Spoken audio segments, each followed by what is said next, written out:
Vamos a pedir la dirección de nuestro Señor. Bendito Padre, una vez más te damos gracias por el regalo de la vida. Señor, por la libertad que gozamos de proclamar tu palabra y reflexionar y meditar en ella. Pedimos ahora que tu Santo Espíritu, Señor, quien la inspiró, sea también quien, a pesar de los labios impuros de este pecador que predica ahora, pueda sin embargo ser portador del mensaje que tú tienes para cada uno de nosotros.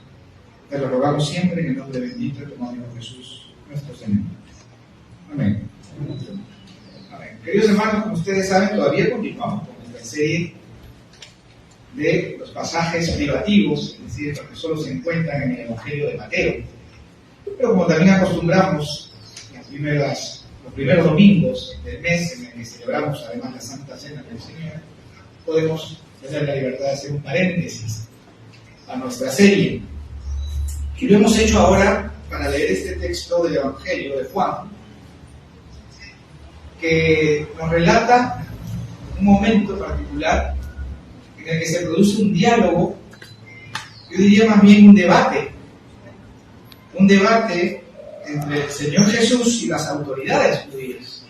Yo los animo a quienes tengan sus Biblias, las tengan abiertas, o los que no lo tienen en el programa, para ir avanzando conforme vamos mirando este pasaje.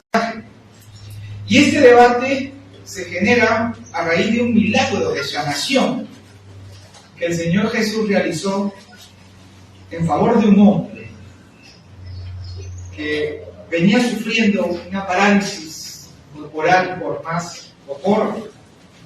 precisamente por 38 años. Es decir, casi toda una vida. No sabemos la edad de este hombre, pero sabemos que eran 38 años en esa situación. Y este hecho lo hemos leído en la lectura antifonal, ¿verdad? Allí hemos podido ver la condición en la que se encontraba este hombre, totalmente impotente frente a su triste y muy dolorosa situación. El pasaje relata que al verlo allí acostado y al enterarse el Señor, importante, ¿no? Alguien se lo tuvo que decir.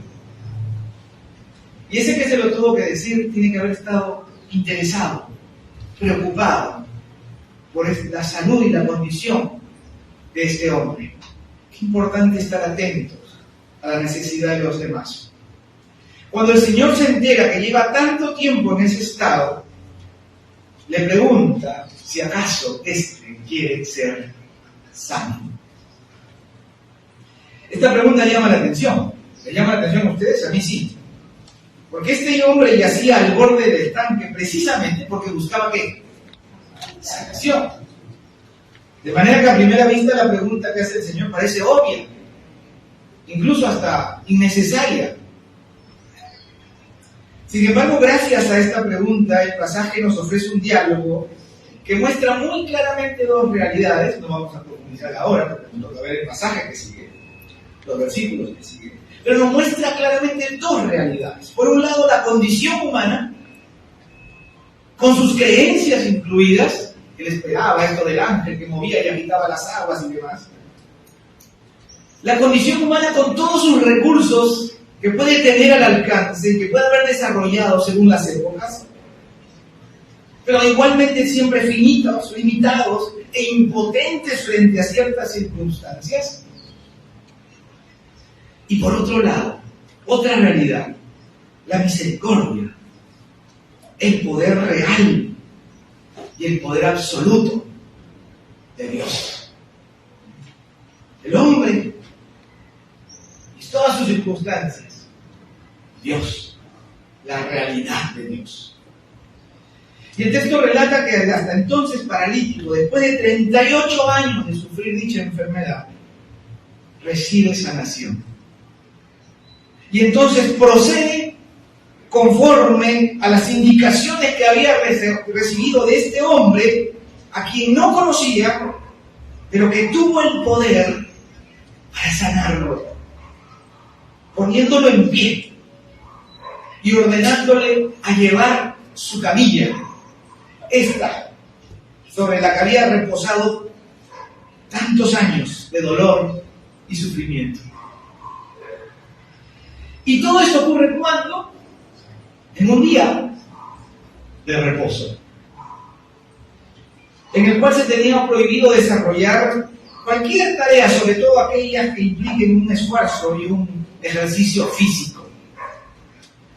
Y entonces vemos que la estrecha interpretación legalista de las autoridades judías no les permitió ver el milagro, señal inequívoca que apuntaba, que señalaba, que mostraba al Mesías prometido, sino que producto de todo ese sistema legalista que habían construido a lo largo del tiempo, se apartaron del espíritu de la ley de Dios, que busca bendecir al hombre y vestirlo de dignidad, y en su ceguera recriminaron y señalaron a este hombre diciendo: es día de reposo, no te es lícito, no te es permitido llevar tu camilla.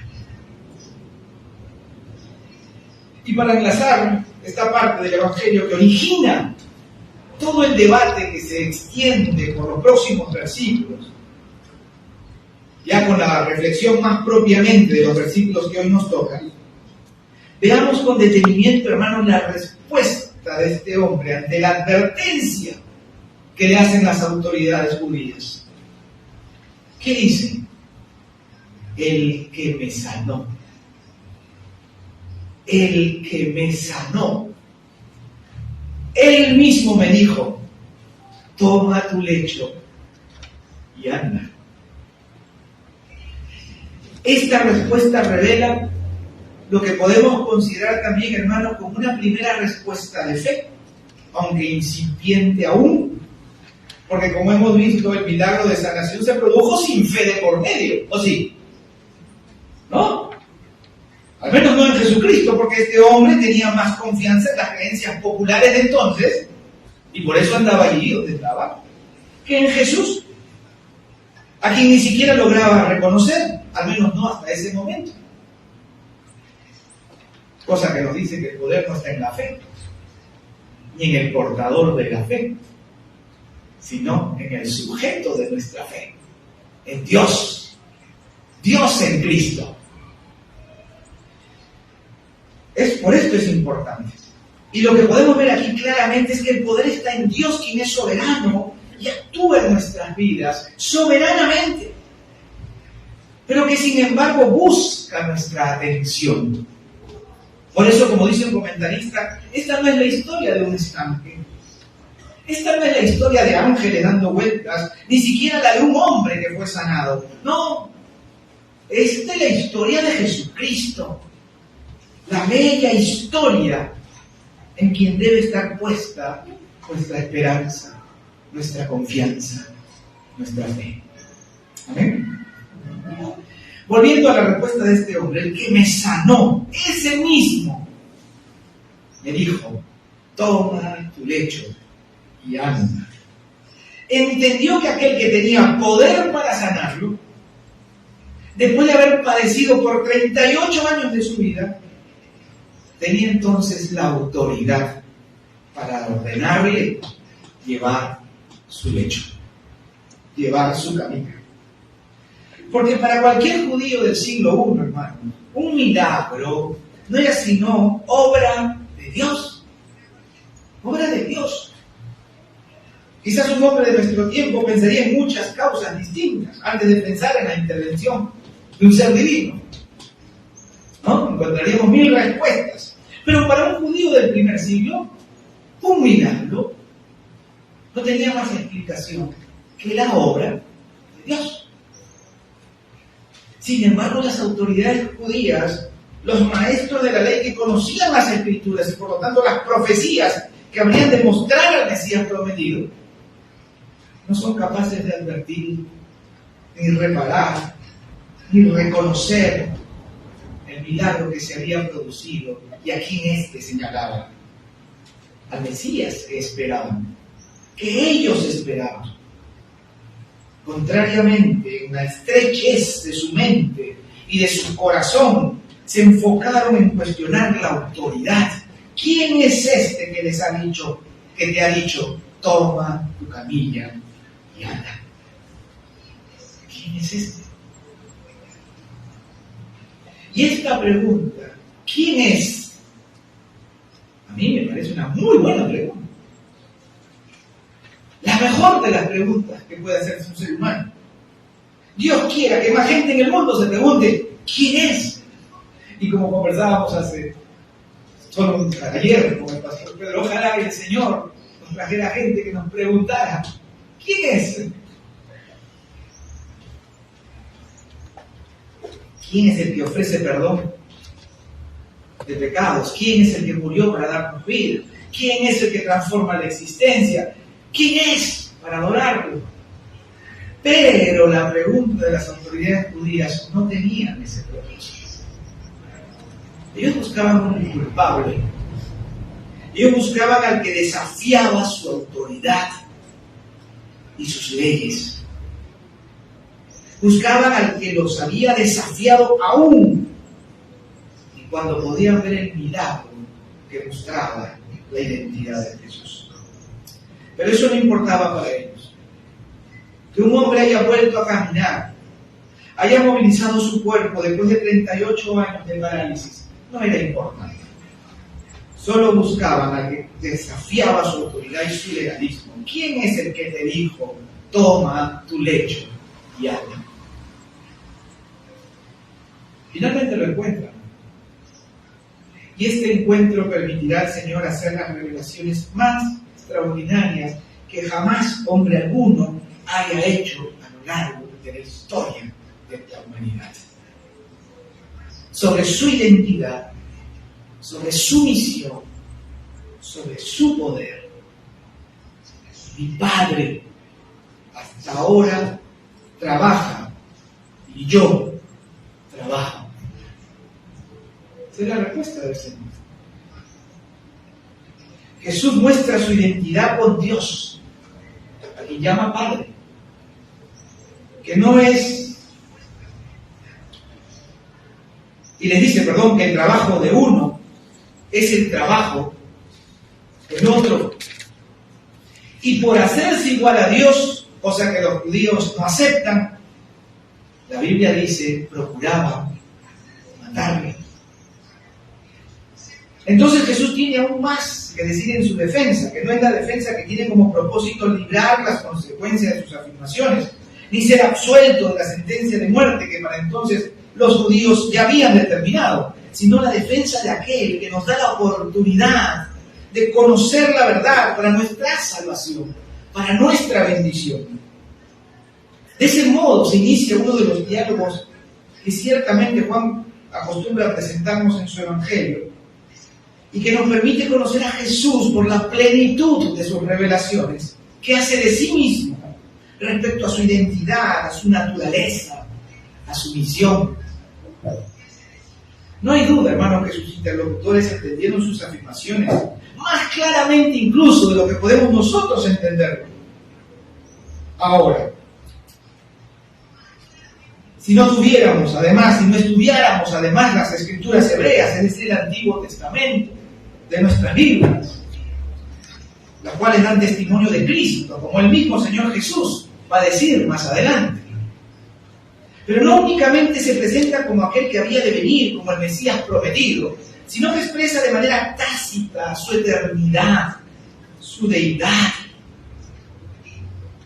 Llama a Dios, ¿cómo lo llama? Padre. Padre. Y algo, hermanos, para nosotros que pertenecemos a una sociedad culturalmente cristiana, nos resulta sumamente familiar llamar a Dios Padre.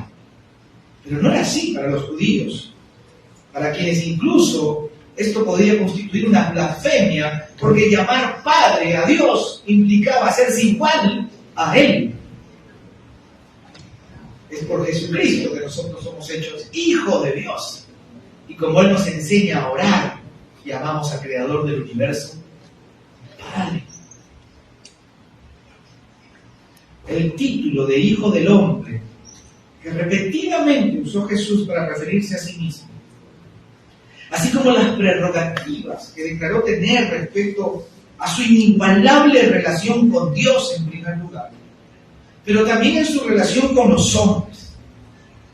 Todas estas cosas fueron referencias directas y suficientemente claras para los judíos, que solo tenían dos opciones frente a la revelación que hacía el Señor: aceptar su testimonio y reconocerlo como quien es y como quien afirmó ser el Hijo de Dios, o declararle un blasfemo que merecería la muerte.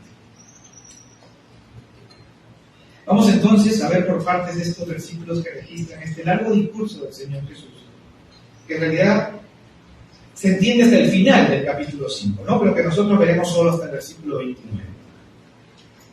Dicen así los primeros versículos 19 y 20. Entonces Jesús les dijo: de cierto les digo, el Hijo no puede hacer nada por sí mismo, sino lo que ve que el Padre hace, porque todo lo que el Padre hace, eso mismo lo hace el Hijo. Y es que el Padre ama al Hijo y le muestra todo lo que Él hace, y mayores obras que éstas le mostrarán, para el asombro de ustedes. Y siempre, hermano, que nos encontramos con esta expresión de cierto os digo, de inmediato viene de parte del Señor una revelación respecto al reino de Dios. Ciertamente todo lo que ha salido y sale de la boca de Dios es igualmente cierto e importante. Pero hay ocasiones frente a ciertas enseñanzas que el Señor Jesús busca llamar la atención de sus oyentes, poniéndolos en aviso de que lo que va a expresar de inmediato es una gran verdad que se cumplirá inexorablemente a la perfección. De este modo Jesús hace énfasis en la veracidad y en la certeza de lo que está revelando. Y es precisamente esa la expresión que vamos a usar ahora. De cierto os digo. De verdad les digo. Esto es de cumplimiento absoluto. No lo dudes. Lo que está diciendo. Jesús le confirma que los judíos estaban pensando. ¿Cómo es eso? Los versículos anteriores inmediatos nos dicen que los judíos procuraban matarlo por la relación que tiene con Dios. Es la de Padre e Hijo, haciéndose igual a Dios. Jesús no los corrige, no los desmiente, porque están en lo cierto. Bueno, y como para que no haya duda de lo que Jesús acaba de decir, para que nadie diga, espera un momento, quizás quiso decir otra cosa, vamos a interpretarlo de otro modo. Jesús les reafirma la verdad y profundiza esta revelación. Les dice: ciertamente mi Padre y yo somos iguales, porque somos uno. Somos uno. En las obras de Jesucristo vemos las obras del Padre. Jesús no hace sino lo que hace el Padre. Por eso en el capítulo 14 de este mismo Evangelio de Juan, Jesús le responde a Felipe: ¿cómo?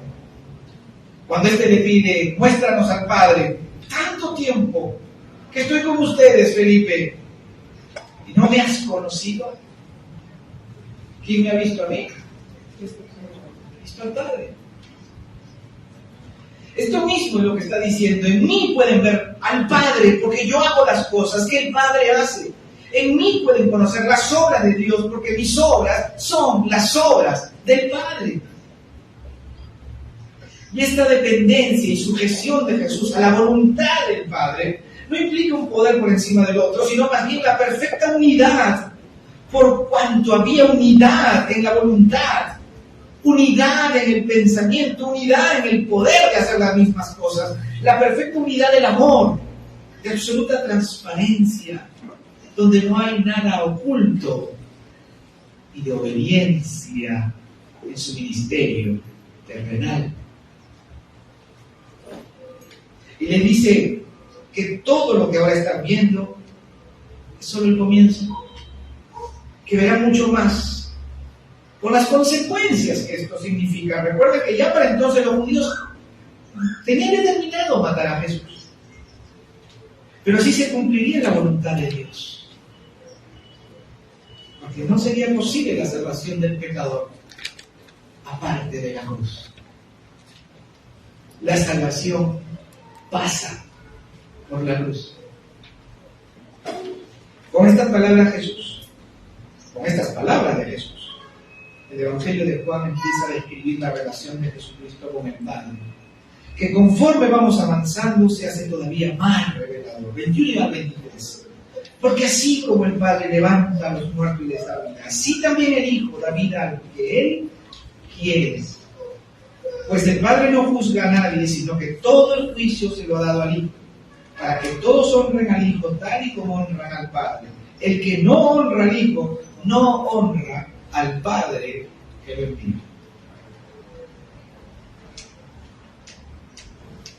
Esto es lo que nosotros en Iniciación Cristiana hemos llamado las prerrogativas y poderes de Jesús en relación al Padre. Si alguien hizo este estudio hace muchos años, quizá lo quiera volver a hacer. Y así nos ayuda a seguir replicando el estudio y tener más estudios de iniciación cristiana en diferentes horarios, presencial y virtualmente, para poder alcanzar a más personas. En los versículos anteriores hemos visto a Jesús como el testigo de las obras del Padre. Y las cosas que hace el Padre son las cosas que hace el Hijo. Ahora, hermanos, empieza a precisar. Porque así como el Padre levanta a los muertos y les da vida, así también el Hijo da vida a los que Él quiere. Dios es el soberano. Y Dios es el que obra en sus elegidos. Jesús, al igual que el Padre, es el dador de vida. En un primer momento podríamos relacionar estas palabras con la resurrección.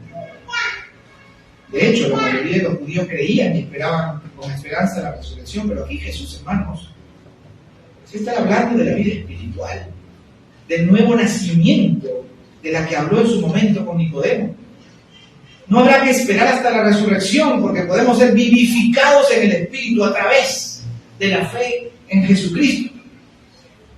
La vida eterna no se inicia fuera de este mundo, sino aquí y ahora, cuando Jesucristo llega a nuestra vida y permitimos que ejerza su señorío en nosotros. Nos habla de su soberanía. No somos nosotros quienes lo escogemos, sino Él quien nos escoge, como lo hizo con sus discípulos.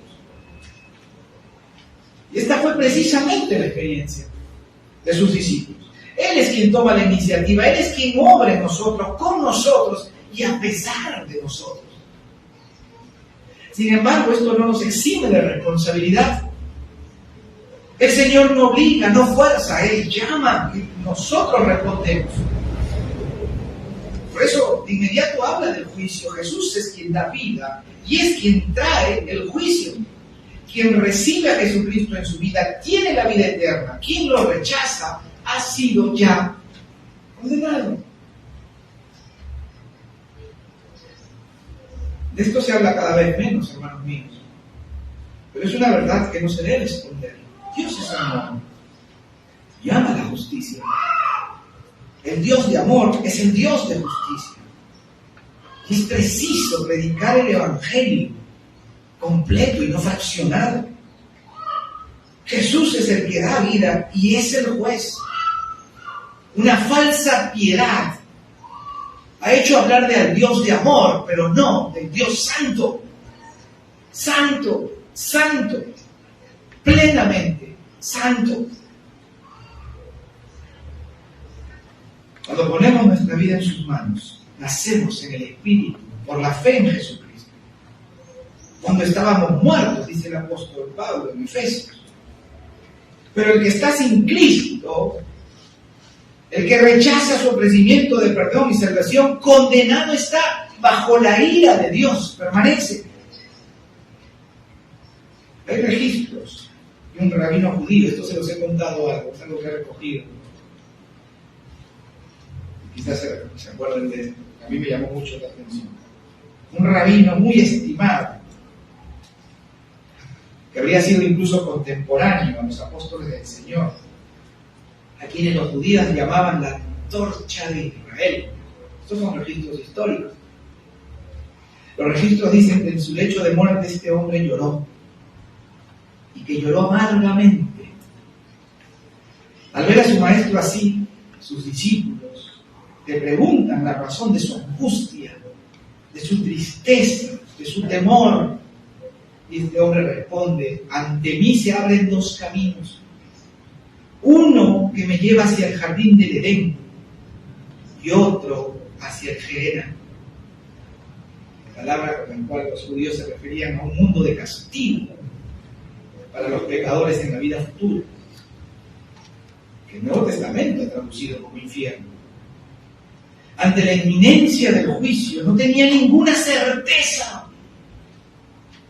de su salvación.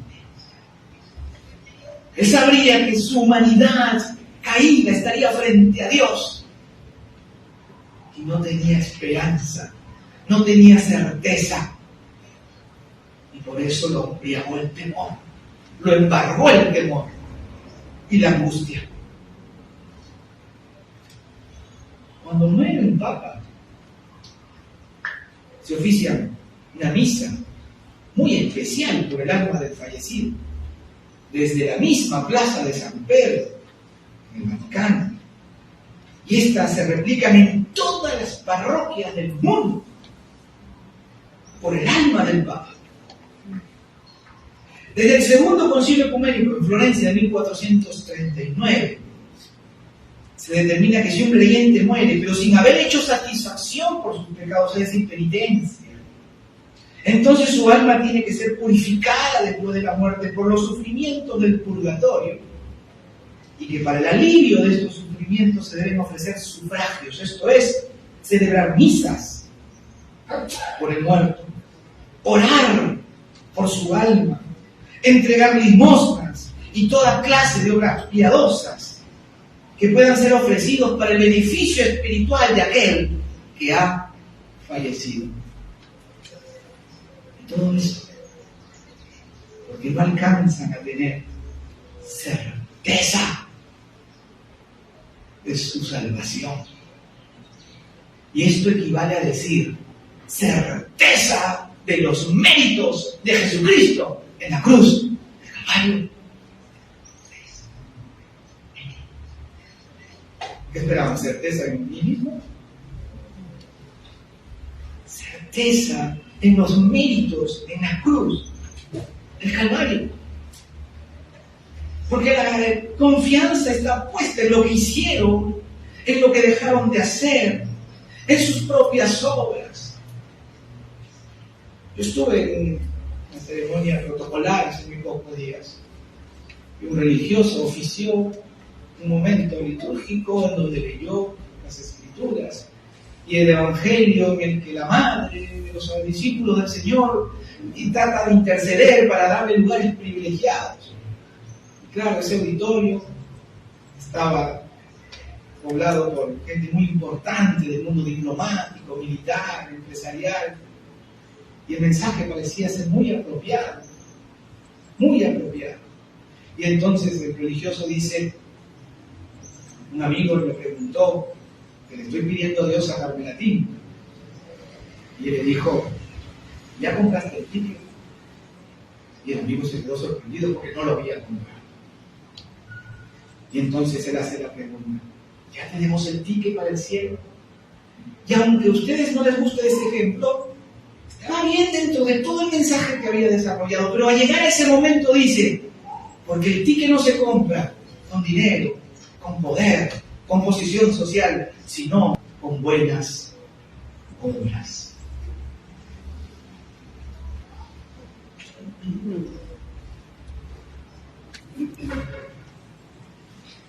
Con buenas obras no llego a ningún lado, sino es por la fe en Jesucristo. Por eso no hay certeza de salvación en sus propias obras. No se equivocan quienes sostienen que en realidad, hermanos, en el mundo hay solo dos religiones. No hay más. Dos religiones. Las de las obras, de ahí pueden estar todas las religiones creadas y por crearse en la humanidad, y de la gracia, que deposita toda su confianza, que toda su fe, toda su esperanza en los méritos suficientes de Jesucristo en la cruz. No hay más religiones en el mundo. Pónganle los nombres que quieran. Entonces, ¿cómo es posible alcanzar una confianza plena respecto a nuestro destino final? ¿Cómo poder vivir con esperanza para, aún el miedo que pueda abordarnos en el momento final de nuestra muerte, de nuestra vida, poder cerrar los ojos sabiendo que la próxima vez que las abra, en el segundo próximo, tendré a Cristo enfrente? ¿Cómo poder tener esa certeza?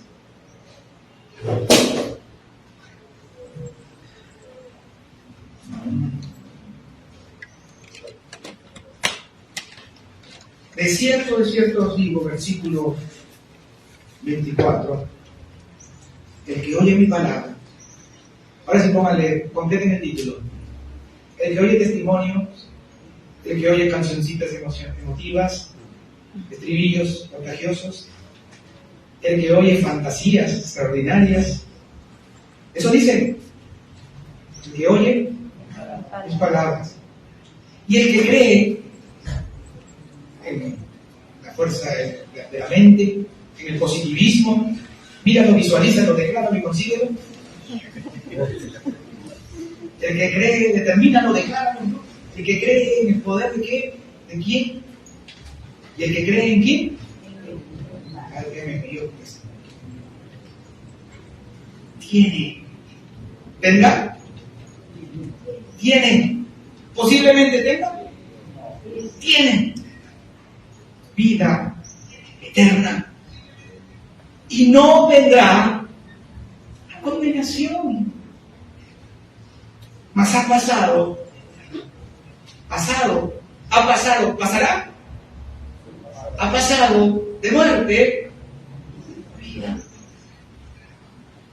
En solo estos párrafos el Señor Jesús va a utilizar estos términos que, como ya hemos dicho, indican reafirmación y enfatizan la verdad de lo que se va a revelar. Las palabras del Señor Jesús en este versículo 24, hermanos, nos dan certeza. Nos dan certeza. El Señor nos está revelando una verdad maravillosa, de la cual no debemos tener duda. Es triste saber que a pesar de tener la revelación bíblica a nuestro alcance, no la oímos.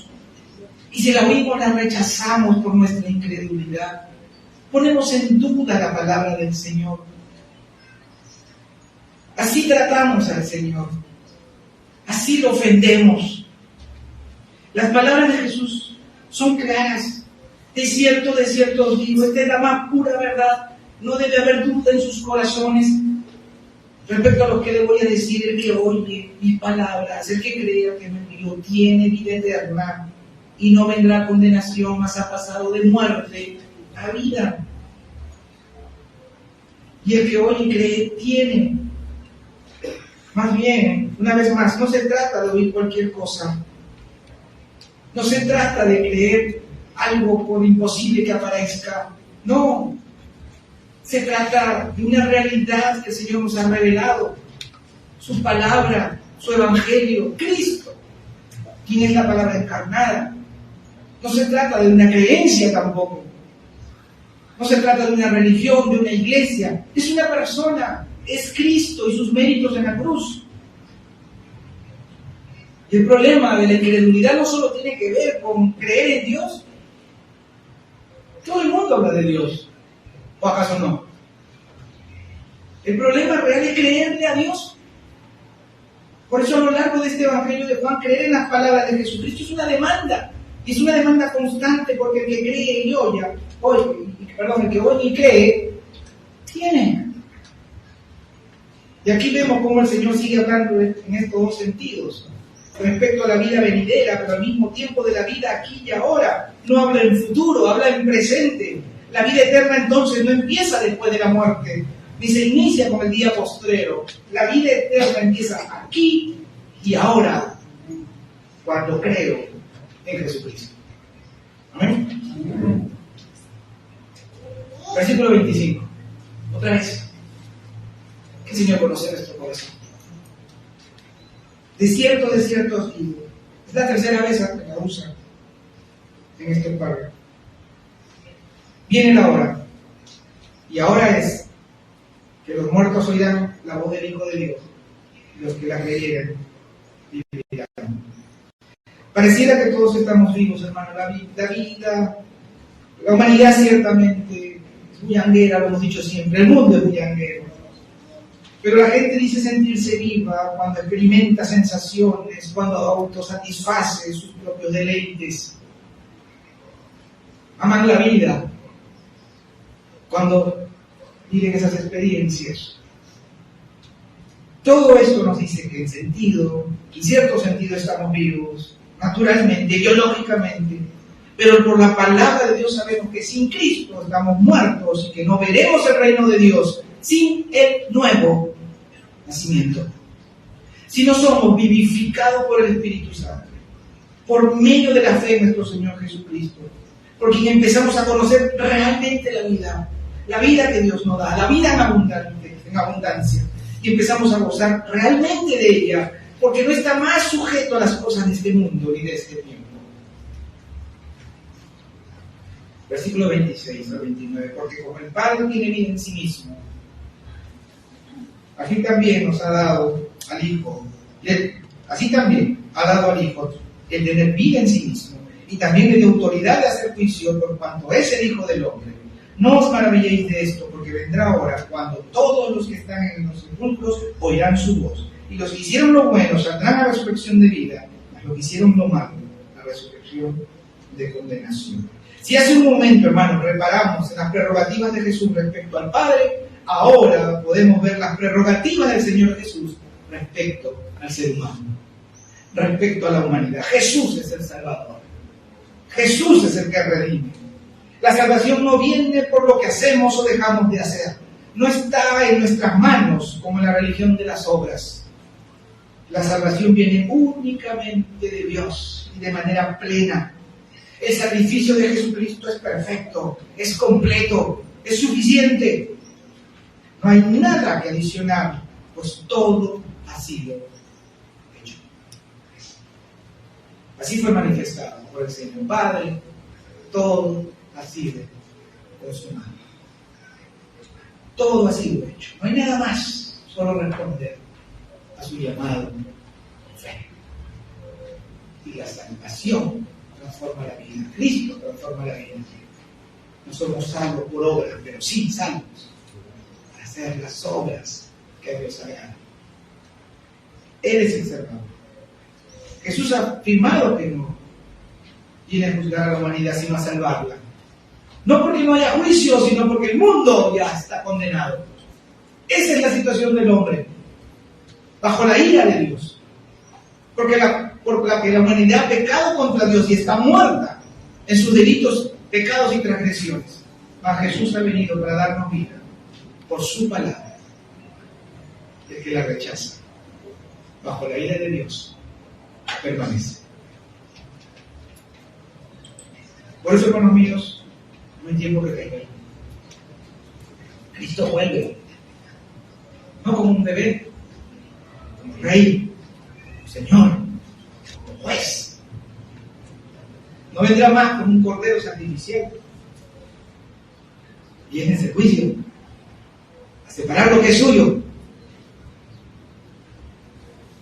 Aquí se le ha dado toda potestad, en la tierra, como en el cielo.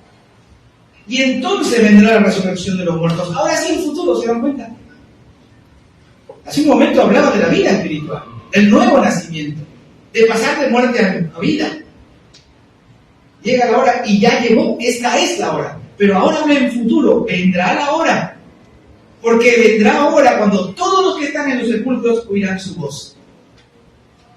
Y los que hicieron lo bueno saldrán a resurrección de vida, mas los que hicieron lo malo a resurrección de condenación. Todos debemos de dar cuenta sobre nuestros actos, hermanos, pero el que permanece en Cristo, abogado, defensor, tiene. Y el juicio por el que pasa el hombre, el Hijo de Dios, minúscula, los hijos de Dios, no es juicio de condenación. Porque el que oye sus palabras y cree al que lo envió, tiene vida eterna y no será condenado, mas ha pasado de muerte a vida. Y esto no es libertad para pecar, de ninguna manera. Es más bien la seguridad de que a pesar de nuestra condición caída, hermanos, nuestra salvación descansa en los méritos de Jesucristo. ¿Amén? Amén.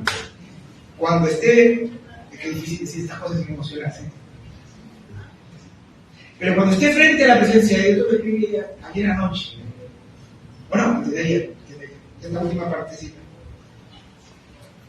casi no puedo leer, perdón. Pero yo estoy seguro, o creo estar seguro, que el diablo me va a señalar.